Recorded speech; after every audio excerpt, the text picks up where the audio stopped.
Hello, welcome to Entertaining Abroad. We never usually start on some actual game action, but I just wanted to show you this match. We beat Napoli 3-1, lovely stuff. But the penalty we got was completely, like, are you ready for, I'm not sure what's going on here, and then that happened. Also, it went to VAR. The ref went off to check that. Fucking nuts, right? Also, in that same game, Dionisio did something magical. He did a little one of these. Have a look at this. First time, top corner. Shh. That is Entertaining Abroad. Let's get into it. I will love it if we beat them. Love it. Yes, hello, we're into it. You and me, we're into it. Good. Since we last met against Inter Milan in a 1-1 draw, we've played 5 more matches, and we've won 3 and drawn 2, and conceded 1 goal in all of them. So, I didn't set out to be the defensive, powerhouse that we are, but here we are, doing what we're doing. So, let's start. We beat Bologna 3-0. Timo Werner scored a hat-trick, and I was like, oh, great, Timo Werner is going to be the striker that we... 0-0 next game. 6.4 for Timo. Good stuff. Then we won 4-0 away at Spal, and Timo Werner again scored a hat-trick. I was like, yes, Timo, this is the one. Now you're going to be 0-0 draw. So, I don't know, Timo, what you're doing. Then we beat Napoli 3-1. As you saw, Victor Osimhen, he's a very good striker. I'd love to have him in one of the teams before he's only 26, so he's still got a good few years if we could sign him at some point. But that was the penalty that you saw given. Ricardo Rodriguez banged it home. Dionisio is a lovely shot, and Pau Sau's the winger, also a slip-timer finish as well. Overall, played very well. This was Dionisio's shining moment, because before this, a 7, a 6-9, you even played that Boulderson, played that 6.5, so he was sort of not really hitting the heights just yet, but in the past few games, he hit the 6.9, then the 7, and then the 8.2 with the goal as well. I think Dionisio's just coming into his own. Maybe he started to actually learn Italian. Maybe that's part of it. Let's actually just double check. Yeah, he's fluent in Italian now, so that'll be it. It hasn't come up with a thing saying that he's finished it yet, but he can speak basic English as well. Is that because of me? Well, I am his favourite person now, along with Andre Jardine, a manager I've heard of. I think. Anyway, what has he done? He's done lots of stuff, right? Yeah, he's bloody done it, right? Good. Dionisio. Good. We're all happy with Dionisio. Today, 1 game. Sassuolo. Yes, I should have brought you the Napoli game as well, but we live and learn. Where does all these results leave us in the table? Second, just behind Inter. We do have a game in hand, though. However, even if we win it, we will only be within 1 point of them. Yes, the cup is still a thing that we need. Went really badly. If you look at the battle at the top of the table, you'll notice it's Inter Milan, free scoring, 45 goals scored in 16 matches, versus the defensive powerhouses of Lazio. We've conceded 4 goals in 15 matches.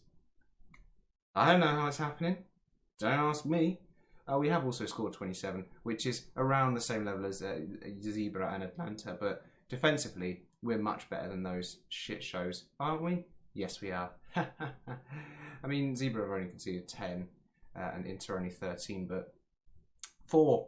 Can you compete with that? Chievo conceded 11, and they're down in 17th, so, I mean, they've only scored 4 as well. That's their own fault, really, isn't it? So, after today's game, I'll be diving headfirst into January, and then we'll meet back the other side of January with Atlanta and Udinese, because it could be quite a busy January period, and that's why there's only one game today, because I want to have a little chat with you about transfer targets and who could be possibly leaving.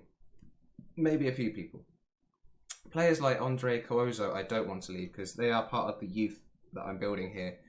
Although he is fickle. So if we get a lot of money for him, then maybe. Otherwise, he's actually playing, either box to box or as anchorman. So don't want to leave. Pasquino is wanted by the powerhouses that are Bayern, Napoli, Newcastle, and Hertha Berlin. Hertha Berlin, by the way, you've seen it in your saves probably. They've done some mad shit. This year they spent £111 million on Jude Bellingham. When was it? Last year they spent £102 million on Fabio Silva. And that year before they bought this guy, who's a good centre back, for £67 million, and somebody from Stoke for £15 million. Good for. I mean, they've gone a bit mad. So maybe when we get to the Bundesliga, that'll be our project. Also, Newcastle. If you want an update on Newcastle, here it is. Because if you're not familiar, Entertaining was the original name of the series. They've been going mental. This was a few seasons ago. Let's go back up to the current day, where this year they brought in £115 million because Upamecano up on my left to Barcelona for a £78 million fee. I think he could have got a bit more. Nico Serrano's gone to Brighton. And that does surprise me because he's a player I brought in with a huge future, and Eric Ten Hag has let him go, as well as people like Christian Mosquera, who's going to be the best centre-back in world football, ball-playing wise. But now he's at Real San Sebastian for free. I spent £27 million on him, and I didn't even say the 0.5. I just said point because I was so angry that you've done this, Newcastle. They did bring in two players. This 19-year-old from FC20, who looks good, and this other player from Celtic. This one's a bit weird. They brought him in. He's already loan listed. I'm not really sure why they didn't buy a replacement because they've lost two centre-backs now. Did they do anything the year before? I can't remember. They got Dean Henderson, which, I mean, did they sell my keeper? Did they sell my keeper? Did they? They better not have. I don't think they did. They didn't. No. I'm not sure why they've done that. Anyway, this is not... Oh, Adeyemi went to Chelsea for £112 million. They brought... Who else was sold? Camavinga went to Real Madrid. They're a selling club now, apparently. Although Wilfred Ndidi, like we said, when we met them in the Champions League last year, is a huge deal. And this guy, who is this guy? And why have I not got him? He is very nice, either-footed, wonder kid, can play naturally in three positions. Wow. They've got a player on their hands there. If they can keep any of the other 12 players that they have, that'd be great. This was not about Newcastle, was it? It was about what could happen in our transfer window. Sorry if you didn't want to hear about Newcastle. Carrera is still wanted, but now only by a Chinese club, Shandong.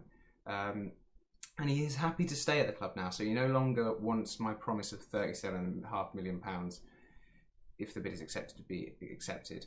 Although I still would probably accept around £40 million for him. If a bid came in, I would probably say have a crack, just to help fund the rest of the side. Although he has been a starter for us this year and good form. Pau Salzo as well has been brilliant. Who else is wanted? Dini Asiro. The Brazilian boys are not wanted, which is good. Guerrero is. I don't think I'll be letting him go. Pasquino is worth £25.5 million, but is still got some room to grow into and is going to be the best, another one of those best centre-backs in the world, ball-playing wise. If he gives a bit of work on his vision, he'll be there, but he's a professional, so he won't stop working, is what I think. He's not going to be a left-back. He's a centre-back, naturally. He can play anchorman. We do play anchorman. If we need to play anchorman, we'll ask. Thanks for letting me know, Simone Pescino. By the way, yes, I am recording this the day after the Euros final. I'm in Italy. I'm just trying to ignore that it even happened. Move on.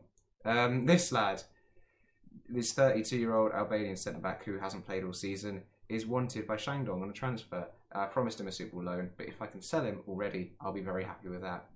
This lad is another 19-year-old Italian centre-back who is wanted on loan and transfer by some other people. I think if he can bring him off the bench, if he can be our third, fourth choice centre-back, then he'll get a good amount of game time. Kirby is still here, although I'm not renewing his contract, so in just about over a week or two, he'll be able to sign a pre-contract agreement anywhere else. Nucci is wanted by a lot of people, some with loans, some with transfers. I mean, he's fine. He can play striker, false nine, or in the middle as a playmaker. I prefer him as a playmaker. He can play an advanced playmaker. He's got everything you need to do at play, maybe apart from anticipation. Although I probably would maybe take a bit of money for him. He's not going to be the superstar, but he could be a good squad option Balderson is wanted by Atlanta Villarreal and 2 Chinese clubs as well. The Icelandic Boulder has been a good rotation option off the bench. 23, 16.75 million. He's not going to improve a huge amount more. He was brought in for 16.5 million. He's had 2 seasons, 4 assists last season. He's only played 5 games for me this year. So I'm not sure. Again, if a big bid came in, if a big enough bid was able to be negotiated, I may be willing to move him on. Der Flinger is wanted by some big clubs, the big 2 in Italy, Inter and Zebra. Both want our man Luca here. And I don't want him to go because, again, he's 19. He's got the ability to maybe be the Carrera replacement straight away. Physically, he's already pretty much there. Just needs to work physically and mentally in his game. So there's lots of things happening. Jota is also wanted by 1 Chinese club in Sporting Lisbon. And I'm not sure why they signed him with £36 million. I would not spend £36 million on him. Good flair, good technique, good dribbling, either footed. I suppose he's a good option either side, but again, if we get £36 million offer in, I would probably take it. I understand why they took it. And Immobile is also wanted by Sporting. His contract is up at the end of the season, so he can start. He's improving. Why are you doing, Ciro? Ciro, is it because I stopped playing you? Is your finishing always been 19? Was it 19? Sorry, this is out of the blue. I just want to see your finishing. Is this your finishing? No? Attributes. There we go. Finishing. Finishing was 18. Yes, finishing's improved. What? Has your off the ball improved as well? How are you improving? You're a madman, Ciro. Well, he is only here at the end of the season. As his age, and his 90k contract, I do think there are better options out there. And plus, form, he scored a hat-trick once and hasn't done much since. So, yeah, I won't be renewing his contract. Maybe get some money. Deschamps is wanted on loan. Montoya is wanted on loan. Gala is wanted on loan. Moro is wanted from some transfers. As is Toussaint, who is injured today, by the way. As is Odriozola, who's suspended. They're both out today. Just some team news that are there for you. Toussaint is wanted by a Chinese club, but I don't want to sell Toussaint. He's quite vital as like the defensive midfielder. He's got the stamina and natural fitness, and he loves picking up yellow cards. And you need this sort of player in the team all season. Him in this team gives license to Brazilian boys to go and do their thing. Raul Moro is an interesting one. Said as a comment in the last video about he would be a miss. He's missed everything. He wants to join Everton. They offer more place in the squad. See, he wants to go as well. And he's only played 7 games this season due to injuries. He's had so many injuries. If you look, we joined here just after he came back from food poisoning. He immediately in August at the start of the season, in the last friendly, got 4 weeks out with a calf strain, came back, started playing again, broke his ribs. So, yeah, I'm not sure about Raul Moro. I think his progress might have been hindered by it a lot. He still says he's got a bit of room to grow, but his stamina's going down, everything. Again, if Everton come in with a big bid, then maybe. I think somebody did come in with a bid recently, actually, of about 30 million for him. I asked them for 40 million and they immediately withdrew the offer, which was annoying because I was very willing to negotiate. Now, all of that is said, what do I think we need in the transfer window? Well, we've only got £8 million at 116,000, so I'll probably be looking for wonder kids again. Focus on youth.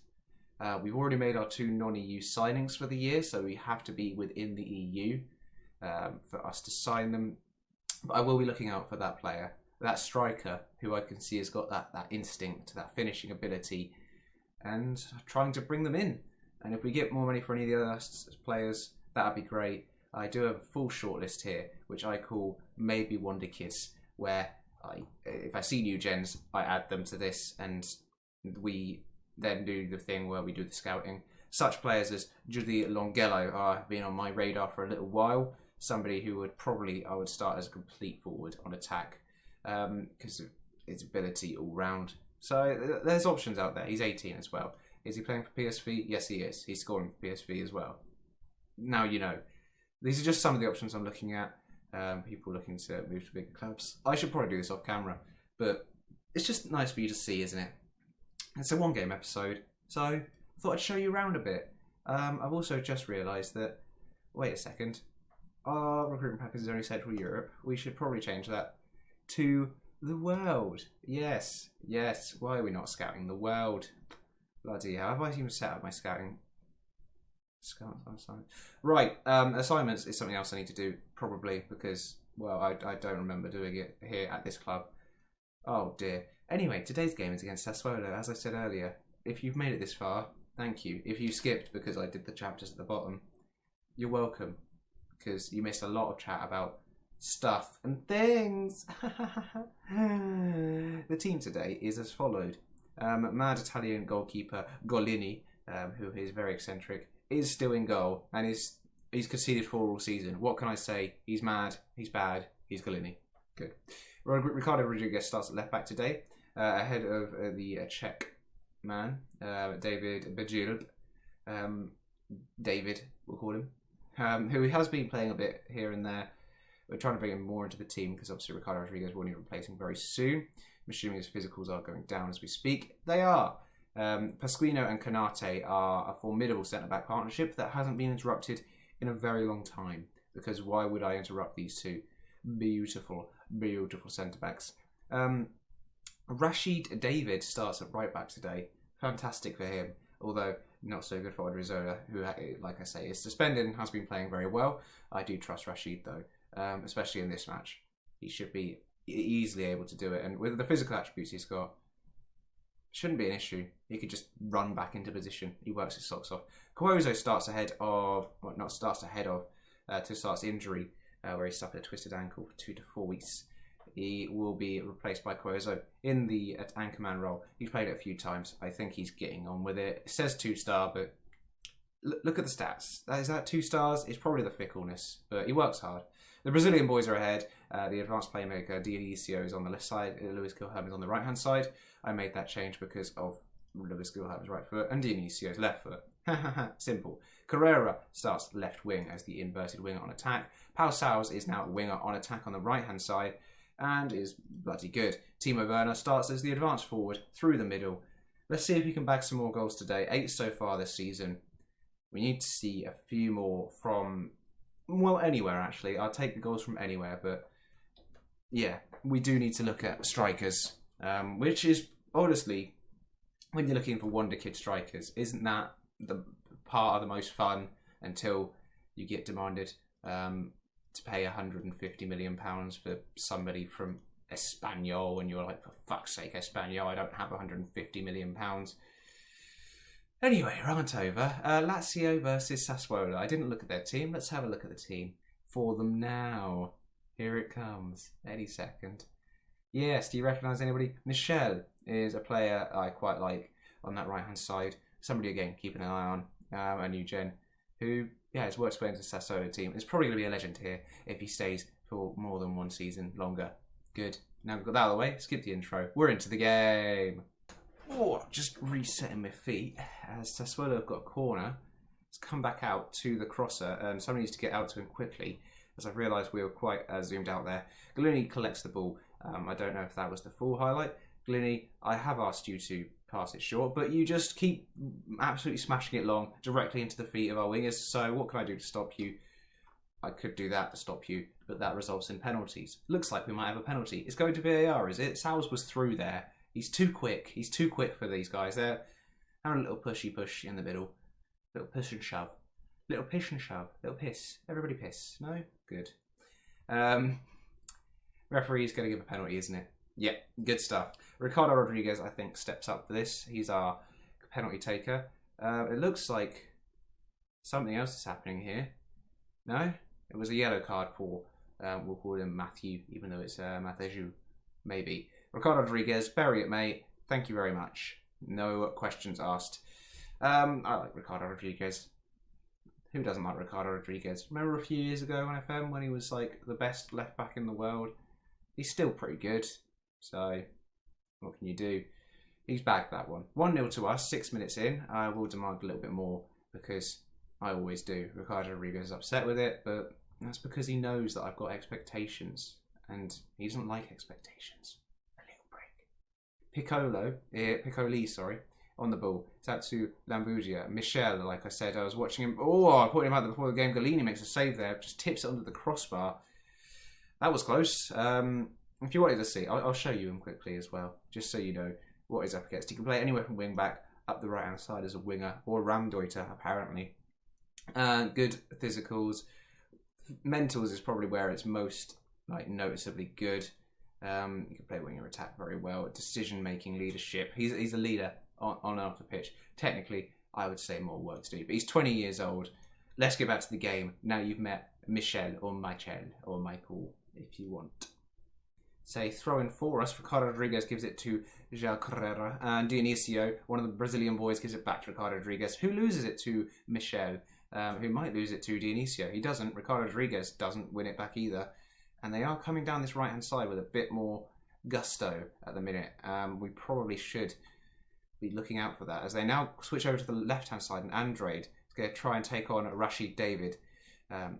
Rashid David does brilliantly there. The young lad who's brought in, taken away from his family, brought to Italy, but he doesn't care. Timo Werner's in. It's fallen to João Carreira, who's going to beat that defender. Does beat him. Shot's weak, so never mind. But good work, especially defensively there. This is why we've had a good defensive record. Players like 19-year-old French Rashid David can come in as an attacking fullback and help keep. Don't say it. He hasn't kept a clean sheet yet, but he can help with this sort of defensive work. He does it really well. Half time, 1-0. Don't get complacent. Go again. Lovely. Off. Highlight from the kickoff. What is it? What do you want? I'm also impressed with Cuozo, like I said, before the game. They think he's only 2-star as an anchor man, but I think he's got everything you need to basically play most midfield roles, defensive midfield or central midfield, even maybe attack midfield. His first touch is very good. We have given the ball away there, but Ricardo Rodriguez has won it back, so I'm not worried. When you watch this much brilliant defensive football that you didn't mean to create, you're just not worried anymore. Rashid David, play it back to Pau Saus, as Pau Saus gets across into the box, and it's fallen to João Carreira, sorry. I've been saying João all the time. I just shortened it. We know each other, me and João. That's why. It's a different first name entirely. Pau Saus. I was going to rave about his crossing ability, and I should, because it was a very good cross. It was a missed interception from the first defender, though, that let João Carreira easily snatch it home, steal that goal. Not steal. That's rude. That seems rude if I say steal. 75 minutes gone, and with one of the Brazilian boys, Luis Guilherme, being one yellow card away from a suspension. I'm looking for an option off the bench who can, come into that midfield. Balderson, can you be box to box? Can you box to box, mate? Tackling's not great. I'm pretty sure Dionisio is a similar sort of, yes, he's a similar case. Or what we could do, here we go, is Cuozo can play box to box. He goes forward, and we bring on somebody to sit in that defensive role. But Gilles apparently can sit there as a ball midfielder. Can he do an anchorman role? Composure's not great, but I'm going to bring on our Czech left back at defensive midfield. Am I mad? No, not really. I just, didn't have as many options as I thought I did. Otherwise, who else is liable for a little change? Maybe House. The wingers are playing well as always. The defence is doing their bit. Cuozo is just obviously moving forward. Dionisio and Werner not playing as much as well as I would like. So Dionisio off for the Icelandic Boulder. Completely different midfield to what you'd usually see here. With only a 2-0 lead as well. It's maybe a bit of a risk. So for now, that's the two changes we make. And that's it. And now with 85 minutes gone, I think, or 84, sorry, and a half, it's time to make the final change. Pausal and Carrera both having a great game out there, but it is time to get one of them off, and that is Carrera. For Luca de Flinger, obviously the wanted man. Going to bring him on that left-hand side. It's a like-for-like swap. As is the other side when we bring on Mason Waring, who obviously is the Australian who hated me at the start of the season. We're building our relationship back up. He's decided he wants to stay and not be a bitch about it. Anyway, 2-0, easy as you like. Very happy. Another clean sheet. 3 points in the bag. We scored some goals as well. That's the main thing. Forgot to give Ricardo Rodriguez his personalised team talk because he got over an 8, which is my golden rule for team talks. That puts us, again, 1 point behind Inter Milan in what is apparently now a title race that we're in.